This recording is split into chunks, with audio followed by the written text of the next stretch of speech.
नमस्कार, मी अश्विन बापट. संध्याकाळचे 5 वाजता आपण बघतोय एबीपी माझा. पाकिस्तानची दुखरी नस आता भारताच्या हातात लागली आहे. ही तीच नस आहे जिथून भारत पाकिस्तानचं पाणी रोखणार आहे. जिथे पाकिस्तानचं पाणी रोखलं जाणार आहे त्या बगलिहार धरणावर सर्वात आधी एबीपी माझा पोहोचलाय. चिनाब नदीवर असलेलं हे बगलिहार धरण पाकिस्तानसाठी खूप महत्वाचं आहे. पहलगाम हल्ल्यानंतर भारताने सिंधू कराराला स्थगिती दिली आहे. त्यामुळे आता ही दुखरी नस भारत दाबेल आणि या भीतीने पाकिस्तानची मात्र गाळण उडाल्याचंच पाहायला मिळतंय.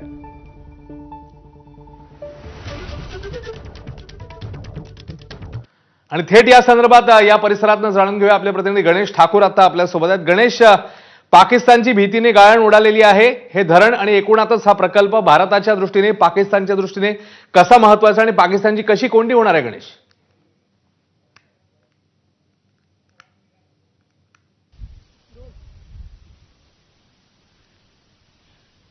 1999 पासून पाकिस्तानला जी भीती होती ती भीती ह्याच बागलिहार डॅमच्या संदर्भातली होती. कारण पाकिस्तान वारंवार हे म्हणत होता, ज्या वेळेला 1999 मध्ये या डॅमच्या निर्माण कार्याला सुरुवात झाली की ह्या डॅमच्या माध्यमातून भारत पाकिस्तानला जाणारं चेनाब नदीचं पाणी याला कंट्रोल करेल.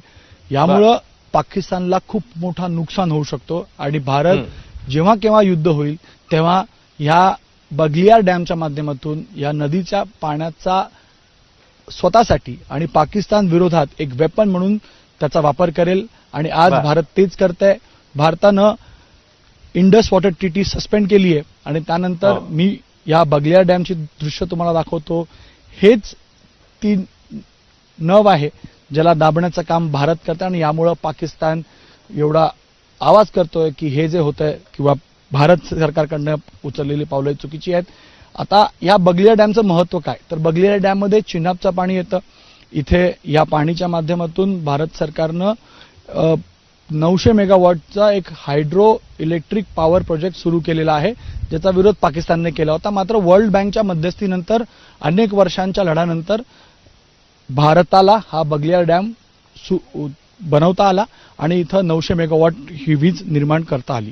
भारताकडे वेगवेगळ्या स्ट्रॅटेजीज आहेत आणि पाकिस्तान यानंच चिंतेमध्ये आहे की जर हे पाणी थांबलं आणि जर एकाच वेळेला वॉटर स्टॉक करून हे पाणी सोडलं गेलं तर पाकिस्तानला किती नुकसान होऊ शकतं. आता प्रक्रिया मी तुम्हाला सांगू शकतो की सध्या तरी इथं हायड्रो पॉवर इलेक्ट्रिसिटी जनरेशन सुरू आहे आणि यामुळं या पाण्याच्या माध्यमातून 6 टर्बाईन चालतात. 6 टर्बाईन मधलं हे पाणी जातं पुन्हा नदीमध्ये आणि नदीमधून हे पाणी जातं अखनूर, रामबान, रामबान नंतर अखनूर आणि अखनूर मधनं पाकिस्तानमध्ये. तर अशा प्रकारे इथलं पाणी, चिनाबचं पाणी हे पाकिस्तानपर्यंत पोहोचतं. समजा हे पाणी थांबवलं गेलं आणि तेही पॅडी सीझनमध्ये थांबवलं गेलं, जेव्हा त्यावेळेला क्रॉपचं सीझन असतं, तर पाकिस्तानमध्ये कापूस, ऊस, डाळी अनेक अशा क्रॉप्स आहेत ज्याच्यावर त्याचा परिणाम होऊ शकतो आणि तिथं पूर्णतः ते क्रॉप्स नष्ट होऊ शकतात. भारतानं एकाच वेळेला या डॅममधनं पाणी जर सोडलं तर या डॅमची किंवा या लेक नदीची क्षमता जी आहे ती 5000 क्युबिक मीटरपेक्षा जास्त आहे आणि हे जवळपास 40 किलोमीटरहून जास्त अंतर डोडापर्यंत आहे.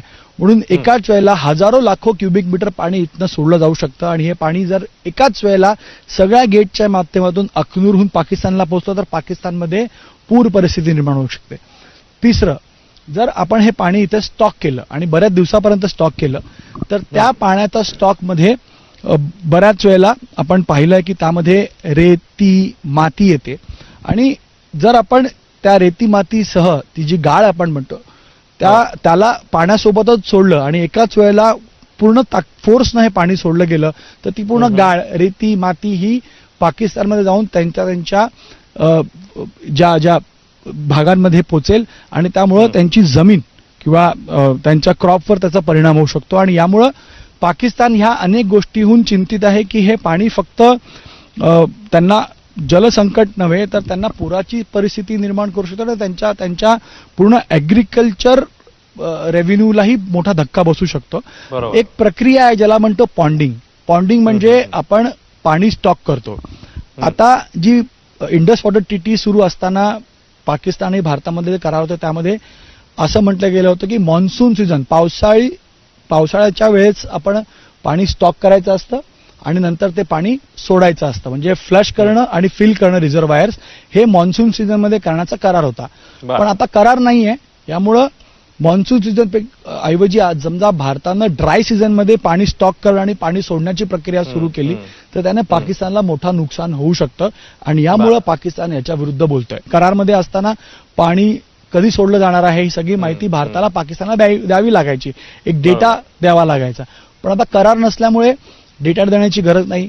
भारत पाणी पूर्णतः स्टॉक करून रात्रीच्या वेळेला कोणत्याही वेळेला ते पाणी सोडू शकतं आणि अनअलार्म्ड म्हणजे पाकिस्तानला याबद्दल कोणती माहिती नसेल आणि त्यांना त्याचं मोठं नुकसान होईल. म्हणून डेटा नाही, कोणतीही माहिती नाही, त्या आधारावर भारत ह्याला एक मोठं वेपन म्हणून वापरून पाकिस्तानवर हल्ला करू शकतो, करणार आहे. आणि यामुळेच पाकिस्तान याच्या विरुद्ध बोलत आहे आणि भारत स्ट्रॅटेजिकली पाणी हे एक हत्यार म्हणून सध्या तरी पाकिस्तान विरुद्ध वापरताना आपण पाहतोय. नक्कीच धन्यवाद गणेश या माहितीबद्दल. आणि आता येणाऱ्या काळामध्ये त्यामुळे पाकिस्तानची कशी आणखी कोंडी होते पाहणं महत्वाचं.